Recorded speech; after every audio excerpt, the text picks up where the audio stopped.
Okay, so tonight we're going to discuss Shiva. Now, Shiva is a very, very complex figure within the Indian Tantric tradition. So, for this lecture, I'm going to provide a general introduction to Shiva, and we're going to touch upon some of his elements. In the future, I plan to address each of these elements individually within lectures because there is so much richness to this God that each element deserves at least an hour of discussion. So with this, I just want to give you an overview of the nature of Shiva, discuss some of the iconography, and then we'll have a Q&A about everything we discussed here. And like I said, we can talk about these other elements in great depth tonight, but I will be covering them in individual lectures. So Shiva represents the divine masculine within the Indian Tantric tradition. And his counterpart, his consort, is Shakti. So if we are to place these two on the spectrum of consciousness as represented by the chakras, we would place Shiva in his pure form at the Sahasrara and Shakti in her pure form at the Muladhara. Now, I say pure form because both Shiva and Shakti have various incarnations, and I'll discuss just a couple of Shiva's incarnations tonight. I won't get into all of them because there are many incarnations, and they all have very significant attributes that deserve a longer discussion, but I will discuss just a couple of the more prominent forms. But just as Shakti has many forms, such as the Mahavidyas, Kali, Kamala, and all of those forms, Shiva has the same type of manifestations, and each of these manifestations are representative of different forms of consciousness as expressed through Shiva. But Shiva also has a very interesting element in his manifestations in that he relates to the material world through his consorts. So he has various consorts, and they all tend to represent a feminine form of his contemplative nature. So it's like the contemplative element, the transcendent element within the material form. And that is where you get the relationship between Shiva and his consorts. But these relationships vary greatly depending upon the tantric tradition that you're referring to. So in Shaktiism, for example, Shiva plays a very important role, but his role is sort of secondary to Shakti, because Shakti is considered the ultimate expression of God within the Shakti tradition. In the Shaivite and Vaishnava tradition, Shiva is emphasized, obviously, with much greater importance, because those traditions are oriented more towards transcendence. And when we're discussing Shiva, ultimately his nature is transcendence.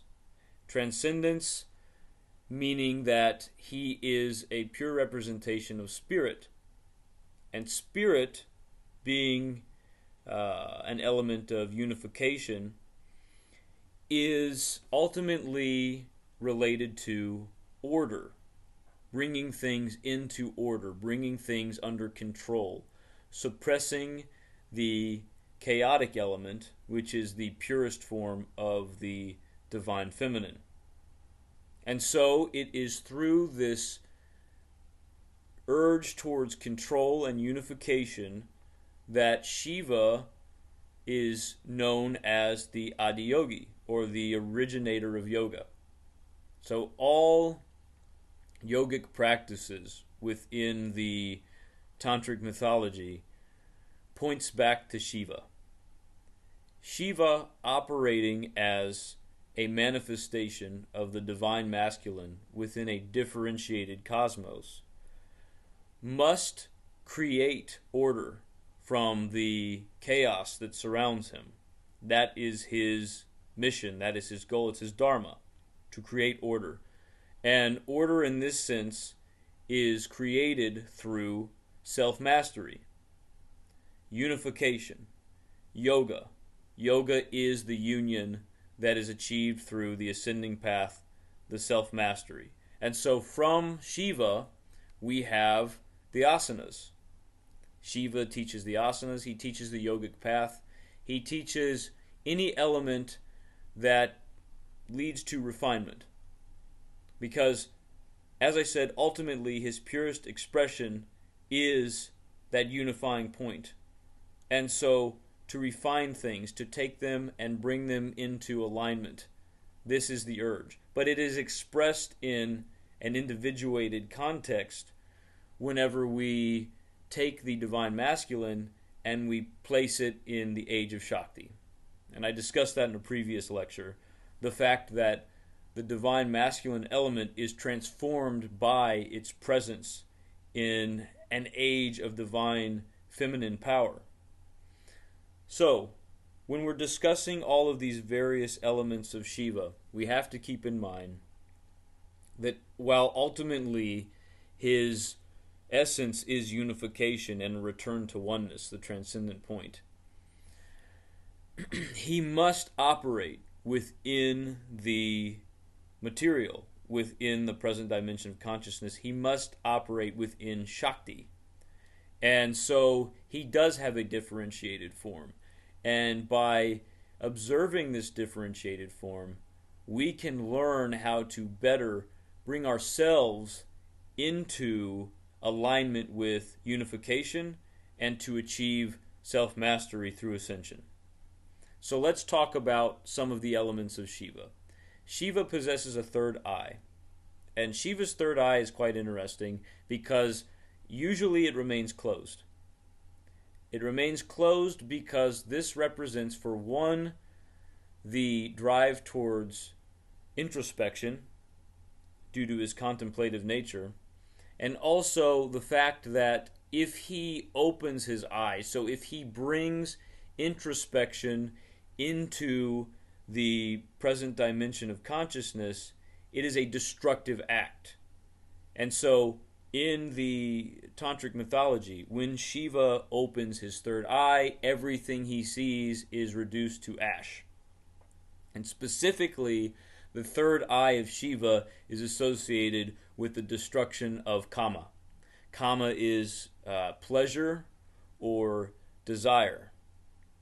And so when we think about this in terms of a yogic practice, Shiva offers the means by which we can overcome attachment to kama.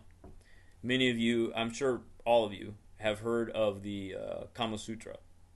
The Kama Sutra is a book that discusses the concept of kama and pleasure and how to integrate it in a dharmic fashion. Well, Shiva plays a very important role in this because if we're thinking about pleasure as it relates to dharma, pleasure can only be dharmic, or kama can only be dharmic if it is not compulsive. If it's compulsive, then it is an attachment and it prevents us from achieving self-realization on the mountain, on the yogic path. So Shiva is an entity, a being, a deity that offers us a path towards bringing pleasure into alignment with dharma. Well, in order to do that, in the traditional initiation of the right-hand path, you have to sever all attachments to kama. And so, opening the third eye of Shiva means that you have destroyed all of these attachments.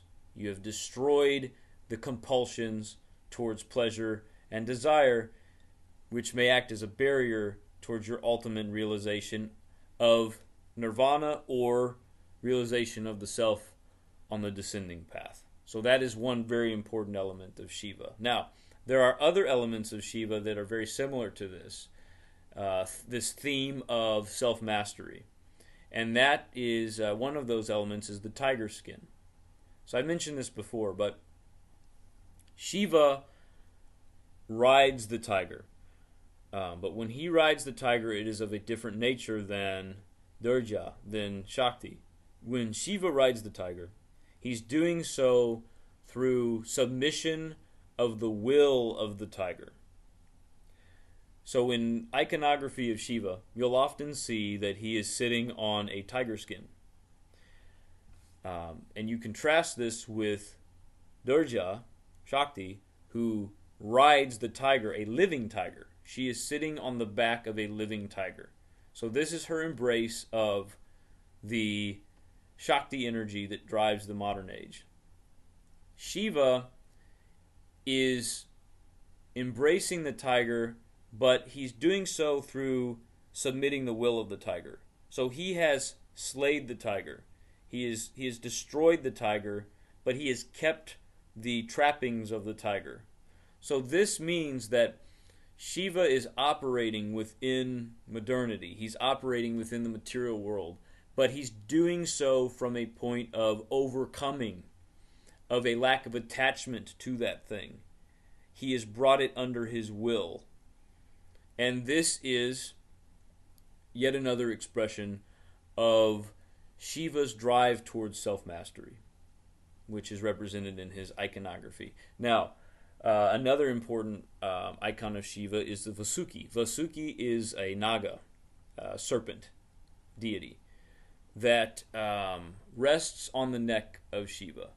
And Vasuki is the king of Naga. He's very, very powerful. And he grants blessings. There is a myth of the churning of the ocean of milk to extract Amrita, the nectar of the gods, within the Indian tantric tradition. And Vasuki gives himself towards this task. So he gives one end of his body to the Deva and one end of his body to the Asura. So these are like the angelic beings and the demonic beings.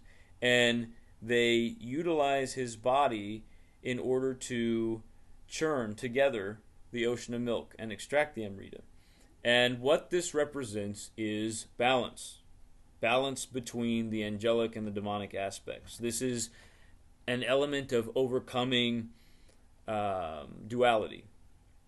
Because ultimately, when you reach unification, when you're advancing towards that transcendent point, you're achieving liberation from duality.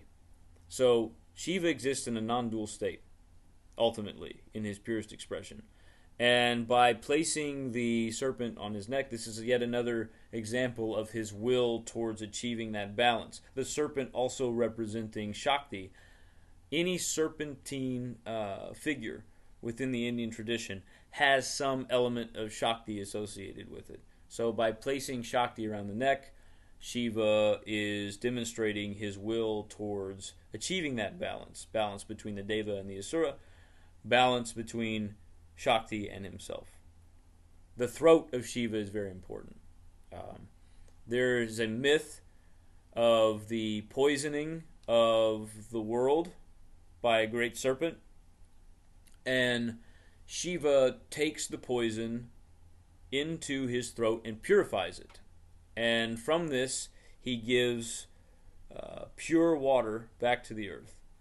And this causes his throat to turn blue. So there's an association between this myth of Shiva, this certain incarnation, and the Vishuddhi. Because the Vishuddhi is the point of purification.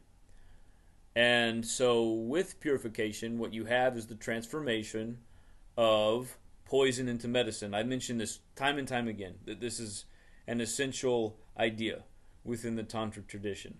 The idea that we take things that would, under certain circumstances, destroy us, and we turn them into a source of power. So, with this myth, Shiva is demonstrating his ability to take elements of destruction and turn them into elements of creation. He's taking the poison, turning it into medicine, and that is achieved through the transcendent path. If he was unable to walk the transcending path, he would be destroyed by those compulsions. So you see there are so many elements of Shiva And this is just touching upon a few of them, but there are so many elements that are all related to the idea of ascension, of self-mastery. The Trishula is the trident of Shiva. And this is once again another element of balance between creation, preservation, and destruction. These are the three prongs of the trident. And Shiva fulfills all of these roles in some degree. And he does so by bringing them into alignment, into balance. His creative aspect is the bringing things like yoga and art unification into the cosmos. This is a creative aspect. He is acting within the material world, but he's also preserving. He's trying to preserve the flow of time. He's trying to preserve the dharma towards alignment with oneness. And he's destroying things in the process because ultimately he is trying to destroy kama, and in his purest sense he's trying to destroy all differentiation, because differentiation is not order. Order is the absence of chaos, and you are going to have some element of chaos so long as you have a differentiated form. So ultimately Shiva is trying to bring everything into ultimate order, and he does so through destruction. And the destructive elements of Shiva are seen in his dance. So he carries the damaru, the drum. The damaru is his link to his Nataraja form. Nataraja is the cosmic dancer. So you may have seen the statue of Shiva dancing. This is a specific incarnation of Shiva. And in this incarnation, he does the Tandava, which is the cosmic dance. The Tandava is a dance of destruction, and it is distinguished from the Lasya, which is the feminine dance. So the Tandava is the masculine form of the cosmic dance, where Shiva brings everything into dissolution. This is the destructive aspect. And the Lasya is the dance that is performed by Shakti, and her dance is creative. So she is trying to bring about a differentiated form in her dance. But this destructive aspect is important because this is what helps to advance the flow of time. Shiva is also associated with time, just as Mahakali is associated with time. But his specific association with time is of a destructive nature. The idea that everything must once again return to that monistic point, or if you don't believe that the monistic point is prime, and I don't believe it's prime, I believe that it's impossible to say which state is prime, then it is simply the advancement towards that monistic state. So that's where he plays a role in the advancement of time. Shiva is advancing us towards oneness, and Shakti is advancing us towards differentiation. Shiva is advancing us towards order and order, and Shakti is advancing us towards differentiated form. So that is the contrasting point. Now, one more form of Shiva that I wanted to mention before we go to questions is Bhairava. Bhairava is very interesting. Bhairava is essentially the Agori Shiva. He is Shiva in the cremation ground, and he has a consort named Bhairavi, and so they are both Agoris. In this form, Shiva is in his ferocious nature, and what he is doing is he's manifesting as a Muladhara form. So this is his adversarial consciousness made real, and so Bhairava is an Agori, and so he actually takes all poison. He practices his asceticism through seeing no difference between any material form. So this is a very important figure to the Agoris, because when you see an Agori do something like eat brain matter from a corpse or something like that, they're not seeing brain matter when they do this. They're seeing oneness. They're seeing God. They're seeing God in everything. And it's a very vicious, intense way of pursuing order and unification.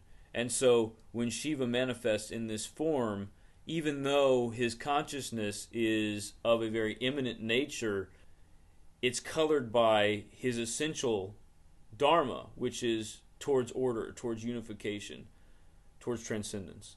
And so it's important to recognize that even though we see Shiva as a differentiated figure, as an active form, taking the form of Bhairava or some other ferocious manifestation, ultimately everything that he does is colored by divine masculinity, which is order and a return to oneness. And this is the ultimate nature of Shiva.